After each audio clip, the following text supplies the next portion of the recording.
Partono oggi i lavori per la nuova viabilità dell'area Porta Nord a San Donà di Piave, che in 440 giorni dovranno essere completati per garantire a settembre 2024 i collegamenti tra il nuovo polo viario autobus-treno e la cittadella scolastica. 7 milioni di euro il costo dell'intervento, realizzato con 2 milioni di fondi comunali più 5 di mutuo. Consegniamo ufficialmente il cantiere all'ATI, l'Associazione Temporanea di Imprese che si è aggiudicata la gara d'appalto, composta dalle tre imprese Coletto, Adriastrade e Facchetti.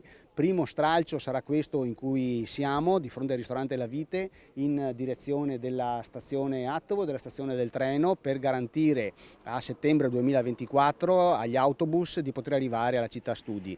Non escludiamo che contemporaneamente si possa lavorare anche nell'area che va verso nord, verso Canale Navigabile e il Silos, anche se era previsto questo come secondo stralcio.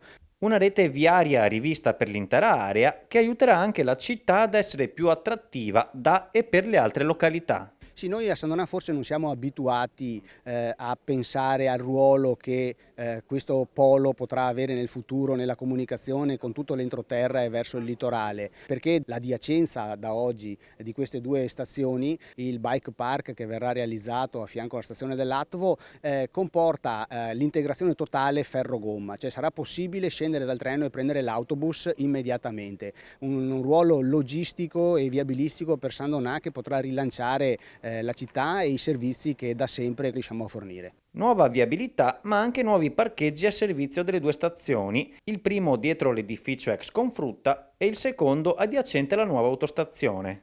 Ci sono due parcheggi, quelli in corso di realizzazione, in più ce n'è un terzo sul lato Mussetta per l'acquisizione dell'area ex Liquigas.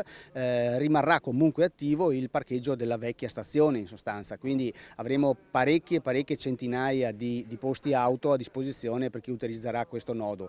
Una richiesta ai sandonatesi: ci sarà un'invernata un po' di passione, vi chiedo pazienza perché purtroppo i lavori stradali vanno fatti, vigileremo per il rispetto delle tempistiche, un po' di pazienza da parte di tutti, qualche sacrificio per arrivare all'estate prossima e all'autunno e ad avere una città con una viabilità diversa e più efficace.